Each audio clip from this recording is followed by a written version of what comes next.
back for another fun episode of On the Record with Tiffany and Kevin. And y'all know why it's going to be super fun today? Because Kevin's not here and it's just me. So I don't have anybody telling me what to say or what to do. Going ratchet it down, Tiffany. Don't be so in your face, Tiffany.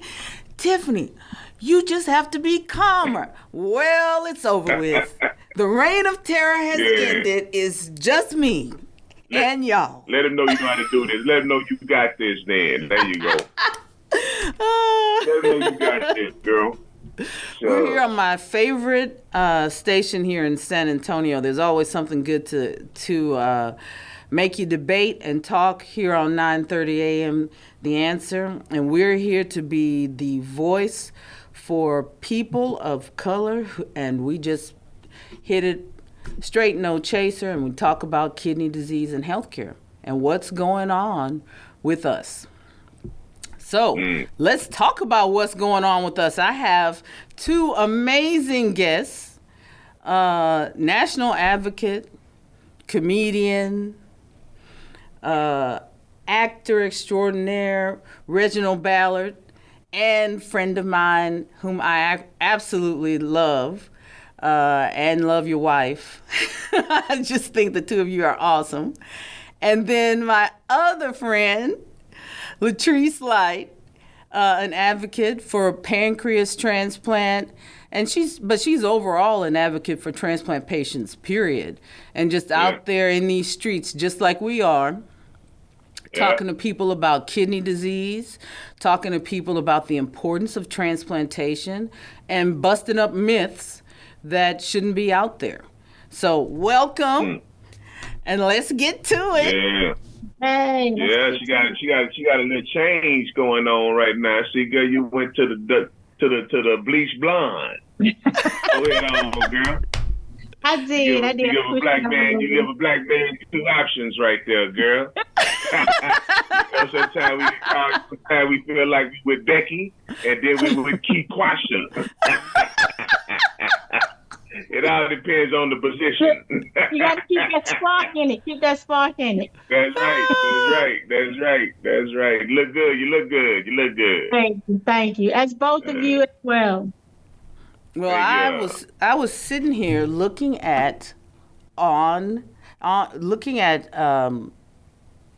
what's been going on in the kidney world, and so immediately I saw Honor the Gift and what the team over at Honor the Gift has been doing, because I just love that group of advocates. They have been standing in the gap for us with Medicare.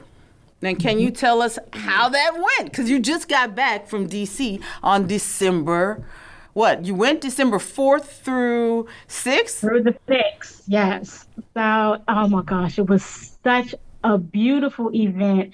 So total, there's about 17 of us nonprofit organizations that have come together, including yourself. And this particular turnout was way more than that. So there were like hundreds of people there.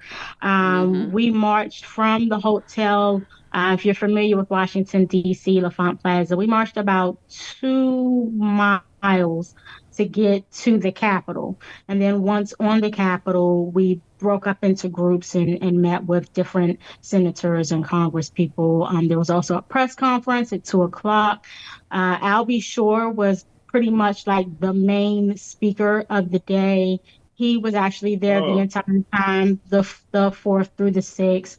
Very open with his story, his testimony, very spiritual. Just an all-around people person. But outside of him, just the different groups that were there and how unique different stories were. We met a young lady, African-American, who had a kidney transplant, heart transplant. She's now back on the list for a kidney. I mean, just the stories that were there. There was also a couple from Annapolis, Maryland, who had kidney transplant. The husband gave his kidney to his wife, and they were not yet a month in, and they were there, walked with us, protested, was on the Capitol. I mean, they the whole day. So we started at about 9 o'clock and we were finished about 4:30, 5 o'clock. Mm. Oh Wow. yeah, I forgot because Abby, you had a liver transplant, right? Correct.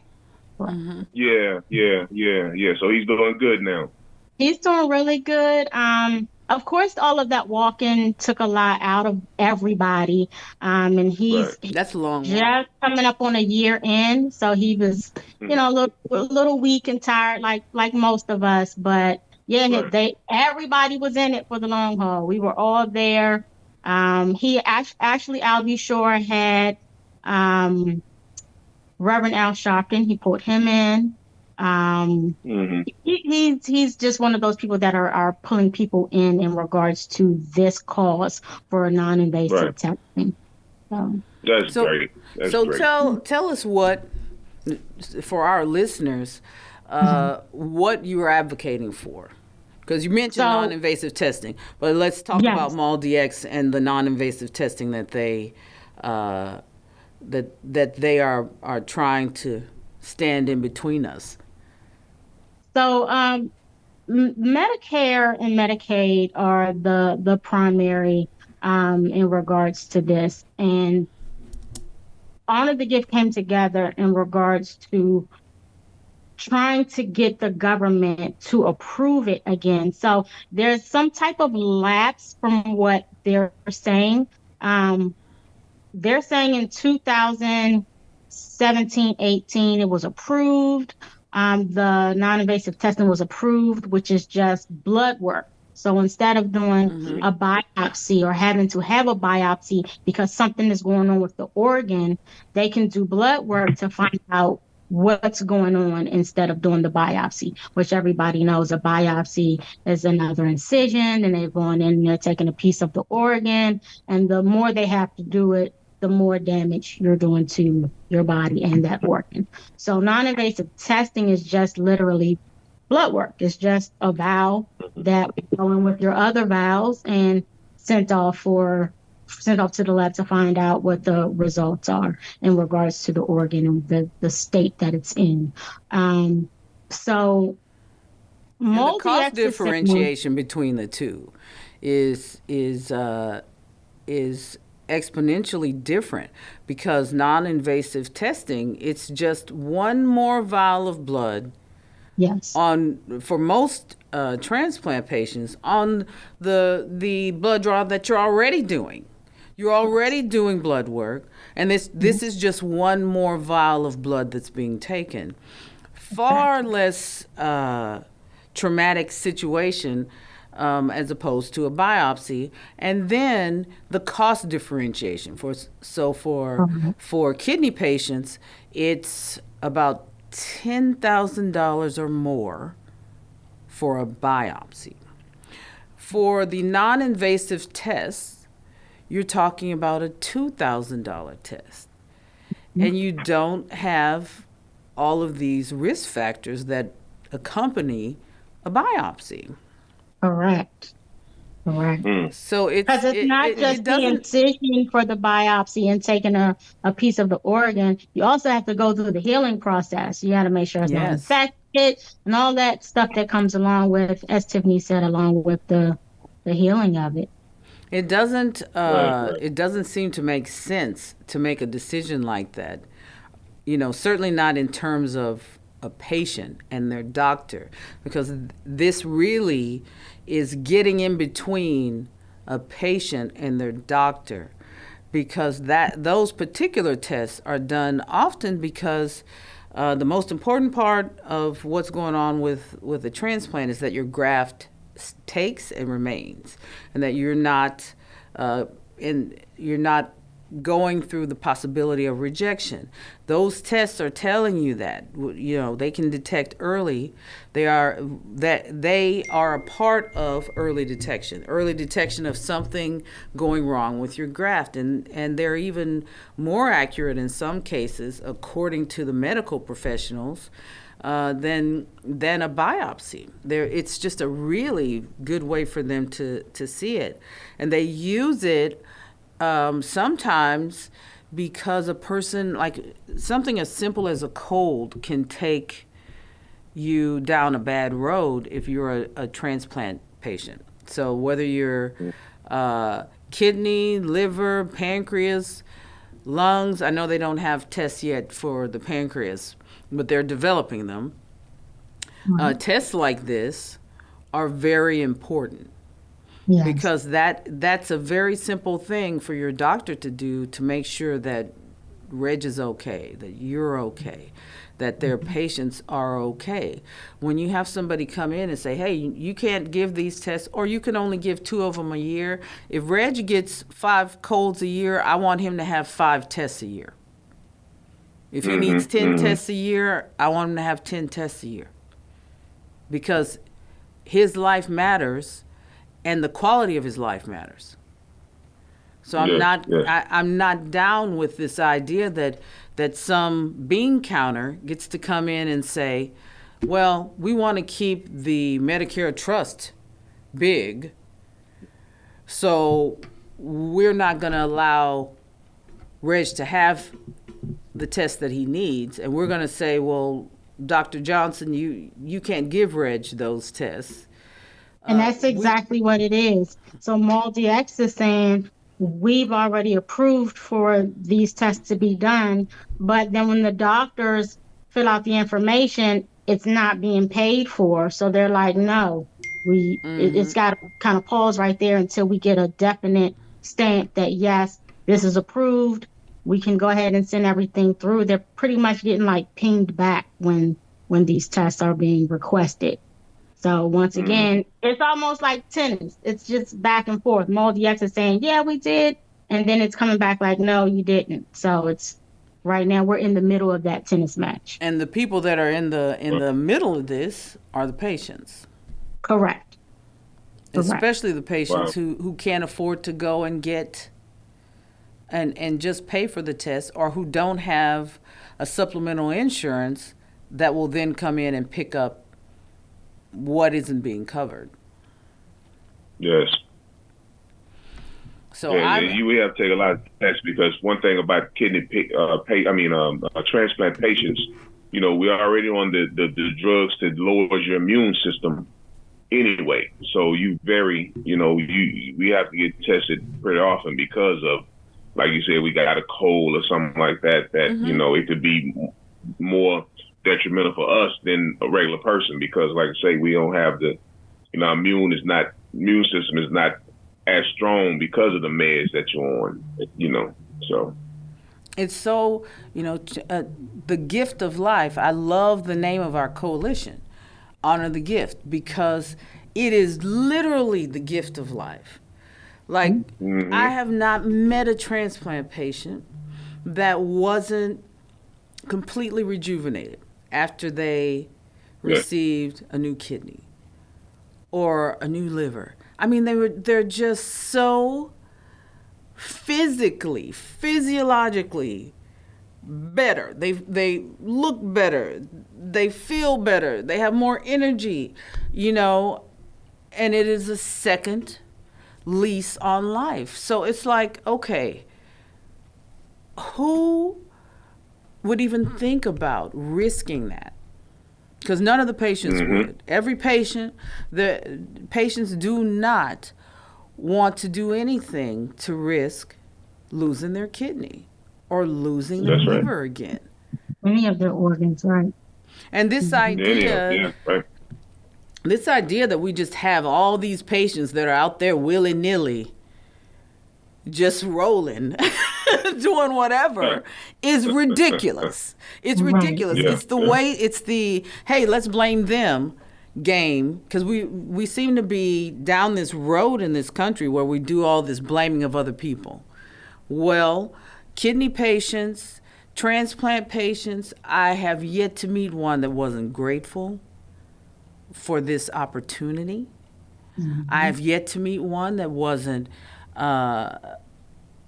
absolutely excited to do something meaningful. It seems to be one of those things where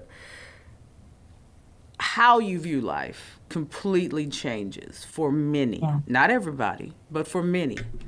And I can tell you that the notion that our community would be out there just taking advantage of taking tests for no reason. It's stupid. Yeah. It is a childish argument, and it's one that should not be made. And we shouldn't have to march 2 miles. 2 miles is like marching 20 miles for kidney patients. So it's a really huge symbolic statement to them, the depths that we're willing to go to in order to bring this to the forefront. And I want to say that y'all saw over 100 legislators and talked to they went and talked to people. And the only reason why I wasn't with you is because we had experienced 3 deaths in the family, 2 of which were related to kidney disease. One was not. But the one that was not was my cousin, who's, and everybody knows this, I started doing this because I lost family members to rare and chronic kidney disease.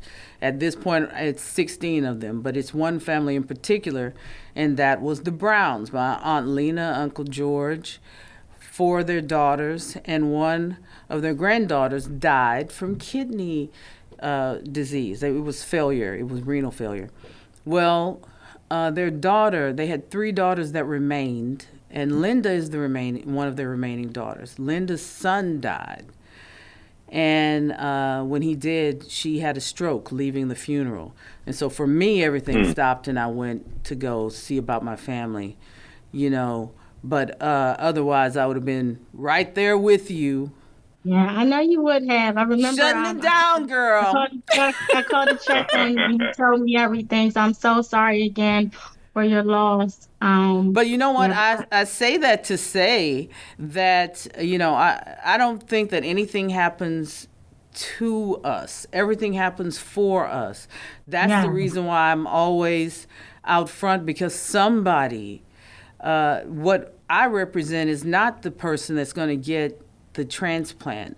I represent all of those people that didn't get one. All of those people that died waiting to get one. That's why I know that it's the gift of life. It is, because we've had so much loss of life. I know exactly what it is and what it means. And for somebody to even think that we're going to just lay down and let them come in and risk that. When I was down, and I know so many other people who are the same way, one of the things that I did to lift me back up was look at comedians. If Reg, and he's one of the ones that I watch, the Martin Show, all the time. I mean, if I'm having a bad day, I see you during all my bad days, Reginald, because I go look at those old episodes. I go look at Bernie Mac. So what if Reg didn't exist? What if he didn't get that transplant? You don't know. Wouldn't be here. This kind of nonsense, they're interfering with they don't know the ripple effect of the lives of the people that they are interfering with. That's right. And to think that they can just make a decision solely based on money or whatever is the catalyst for this, and we're just going to walk away, well, that's not going to happen. At all. Right. No, it's not. Right. That's not going to happen. This isn't 1920. We've got all kinds of media and ways to come out everybody and say, watching. That people's lives are important, and the quality of life is important to in any way, even if they love to come and argue semantics. Oh, that's nobody's going to die from not taking these tests. You can't. Yeah. You cannot tell me and put a value on the quality of life That's right. that comes That's right. with a transplant. That's right. You That's know, right. when you Any sit of 'em. down and look at that and just look at, I, they should be ashamed of themselves. They're not going to win this fight. They are No. not going to win So this. we're not gonna give No. up. That's right. That's That's right. right. Nobody's Yeah. going away. That's right. We're not going quietly into the night. We're going to fight No. on this front and on many other fronts. One of the things that we have to have is transparency. And this is yet another example of why transparency is so important. Because we haven't seen that in healthcare. I mean, how many times do people show up to the hospital and one of the fears that we run into all the time with the population that we serve with the Texas Kidney Foundation is we run into people who are afraid to go to the hospital.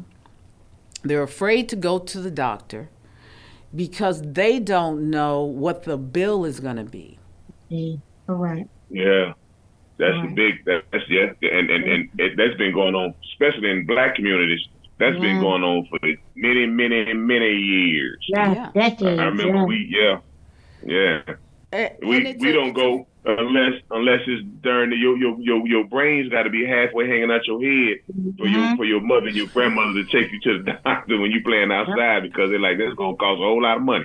Yep, they're going to put some Robitussin on it or something. I Like, don't just think put some Tussin on it. duct tape it. That's it, Bring the that's duct tape.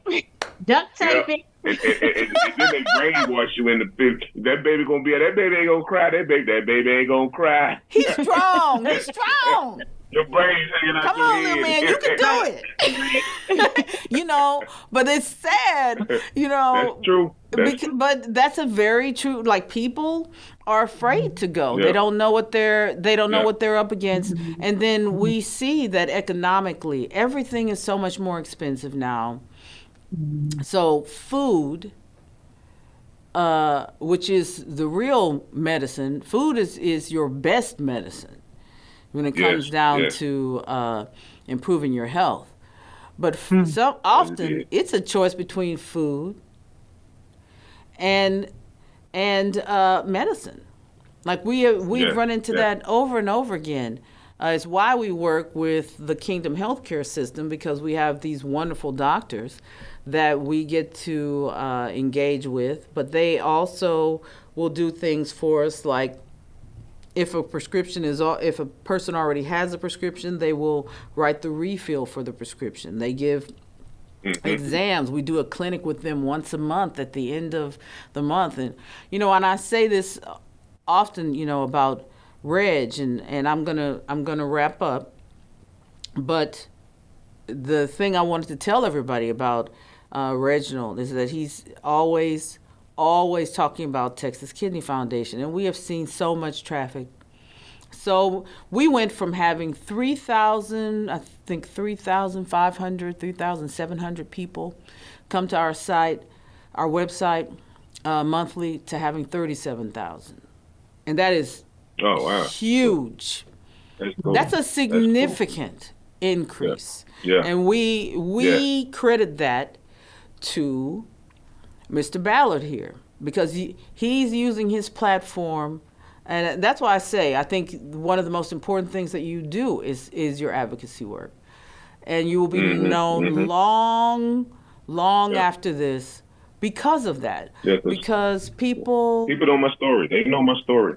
They know your story, and they know you're telling the truth. You're a truthful person. Reg, they got a whole lot of people that's not. Yeah, I already know that. You know, tell me about it. We tell run me up about on it. But people. yeah, man, you know, and that's the only way to get it. You know, you have to speak things so that people can understand, you know, where it is that you've been. You know, people see you on TV and they think, you know, you're above this, you're not. It's like whatever we do it for a purpose. It's like, well, what you do in your business, what you do, you know, it's to survive and to take care of our families and to take care of ourselves. And they don't understand that, you know, we have problems too. You know, we have problems, you know, kidney problems, heart issues, and all kind of stuff. And Ain't nobody immune from this. Yeah, because So we're it all don't eating matter the who same you are. food. It's the food. Yes. Mm-hmm.